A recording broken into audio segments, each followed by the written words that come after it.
Welcome to the Bible in the News. This week, Israel soared into the headlines as President-elect Donald Trump began to make good on some of his election promises. While Christadelphians do not participate in politics, we are fascinated to see the finger of God at work in the nations, as the prophet Daniel clearly stated in chapter 4, verse 17.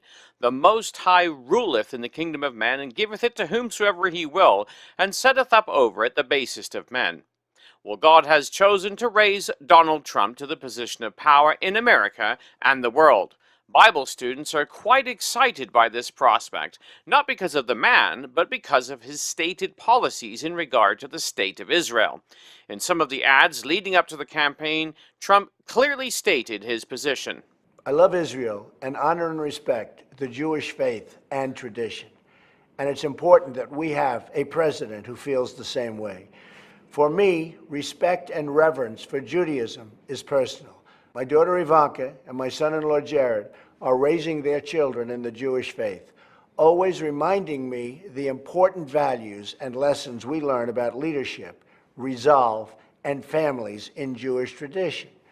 My administration will stand side by side with the Jewish people and Israel's leaders to continue strengthening the bridges that connect not only Jewish Americans and Israelis, but also all Americans and Israelis. Together, we will stand up to the enemies like Iran, bent on destroying Israel and her people. Together, we will make America and Israel safe again. Well, during his speech at AIPAC, the American-Israel Public Affairs Committee, Donald Trump waxed bold and direct regarding his policy on Israel. I speak to you today as a lifelong supporter and true friend of Israel. I'm a newcomer to politics, but not to backing the Jewish state. I came here to speak to you about where I stand on the future of American relations with our strategic ally, our unbreakable friendship, and our cultural brother, the only democracy in the Middle East, the State of Israel. He laid out several of his policies with regard to the nation of Israel. He was very politically incorrect, as his usual style normally is. He addressed the issue of Iran, but also the problematic relationship between Israel, the United States, and the United Nations. The United States can be useful as a facilitator of negotiations, but no one should be telling Israel that it must be, and really that it must abide by some agreement made by others thousands of miles away that don't even really know what's happening to Israel, to anything in the area. It's so preposterous. We're not going to let that happen. When I'm president, believe me, I will veto any attempt by the UN to impose its will on the Jewish state. It will be vetoed 100%. Well, during this speech, Trump pointed out the track record of agreements that were imposed on Israel in the past, and his feelings on the reason for the failures. To make a great deal, you need two willing participants. We know Israel is willing to deal. Israel has been trying to sit down at the negotiating table without preconditions for years. You had Camp David in 2000, where Prime Minister Barak made an incredible offer, maybe even too generous. Arafat rejected it. In 2008, Prime Minister Olmert made an equally generous offer. The Palestinian Authority rejected it also. Then John Kerry tried to come up with a framework, and Abbas didn't even respond, not even to the Secretary of State of the United States of America. They didn't even respond. When I become president, the days of treating Israel like a second-class citizen will end on day one. Now, many have treated his speeches as simply electioneering and grandstanding. But as Donald Trump has been building his cabinet and announcing the key roles, he has been building a team that is capable of realizing his campaign promises. But where did Trump's policy on Israel come from? What has been most interesting this week has been the appointment by President-elect Trump of David Friedman, a 57-year-old Orthodox Jew from New York, as the future ambassador of Israel. He was a major contributor to the Trump policy on Israel, as he stated in a meeting with an Israeli delegation when meeting for dinner with them. Anything, whether it's jobs or national security, the economy, immigration, everything is vetted through a policy committee. With regard to Israel, there really isn't a policy committee. Our relationship is so strong that on matters of Israel, he's really given Jason and I really full authority to speak on his behalf. The one thing that I'm proudest about to date is the Republican platform as it relates to the state of Israel. The Republican platform on Israel is the strongest platform with regard to Israel that either party has ever developed in the history of this country. And the way this was developed was a partnership between the Orthodox within the Jewish community, the Israel lovers within the Jewish community, and the evangelical community. And so from this platform, I would invite people to compare 2016 to 2012. There's no longer any reference to a two-state solution. There's an affirmative statement that Israel is not an occupier with respect to Judea and Samaria. There's a commitment to recognize Jerusalem as the eternal capital of the Jewish people. Undivided capital of the Jewish people, with the embassy there. When this platform was passed by the Republican Platform Committee, the evangelical community got up.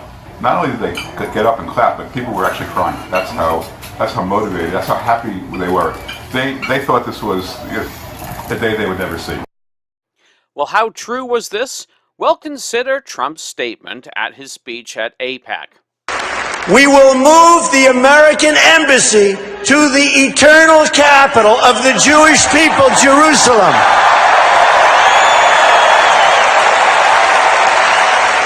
And we will send a clear signal that there is no daylight between America and our most reliable ally, the State of Israel.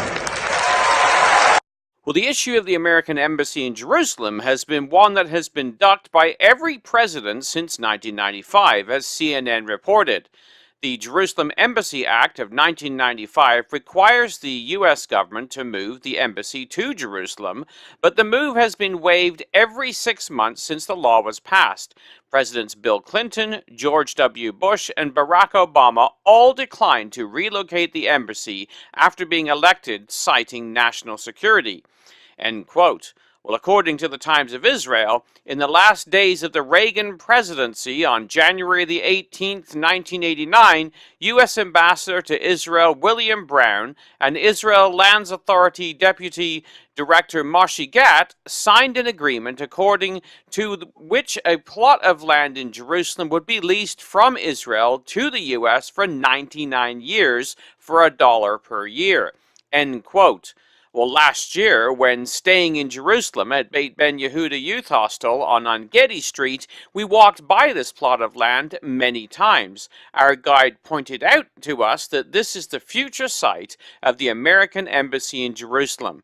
Well, that doesn't seem as remote an idea as it once did. This is very interesting, as David Friedman's statement when he accepted Trump's appointment of him re-emphasized this fact, when he stated, "I am deeply honored and humbled by the confidence placed in me by President-elect Trump to represent the United States as its ambassador to Israel.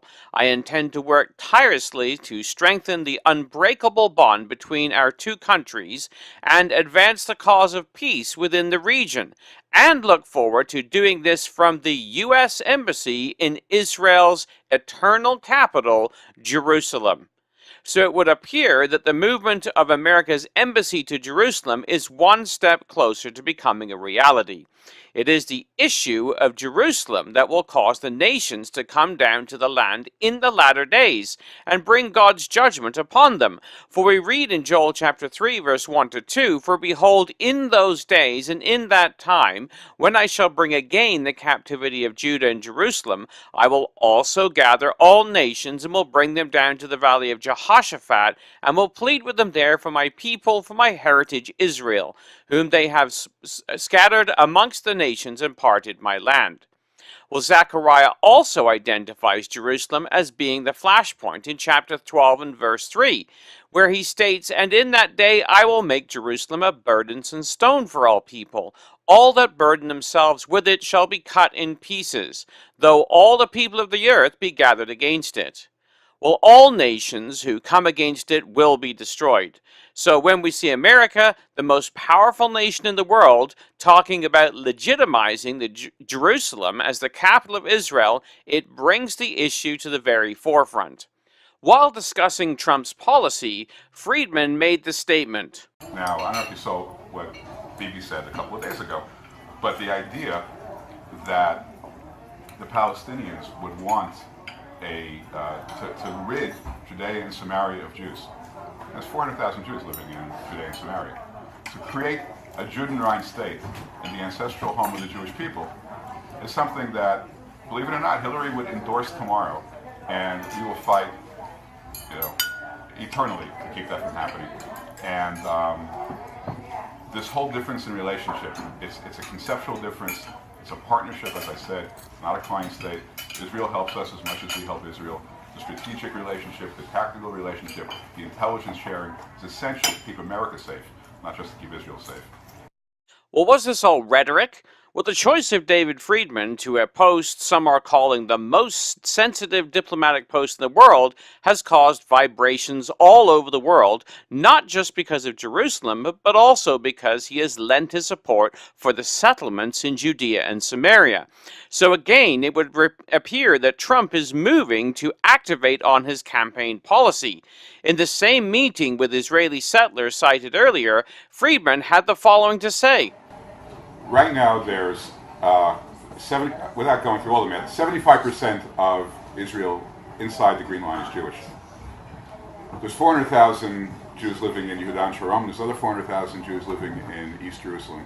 They are multiplying right now. Oddly enough, the Arab birth rate has gone down, and a lot of Arabs are leaving. And when they leave, nobody strikes their name from the voter rolls or the land rolls or anything else. So the truth is, if you ask 10 statisticians how many Arabs are living in the West Bank, they couldn't give you the right answer because nobody really knows. But the bottom line is, under most calculations, if you took the entire state of Israel from the Jordan River to the Mediterranean Sea, meaning you annexed all of Judea and Samaria into Israel, the Jewish population would still be about 65%. That's the conventional wisdom right now. So the idea that if Jews somehow retain control over Judea and Samaria, it's no longer a Jewish state. This is not true. Those aren't the numbers.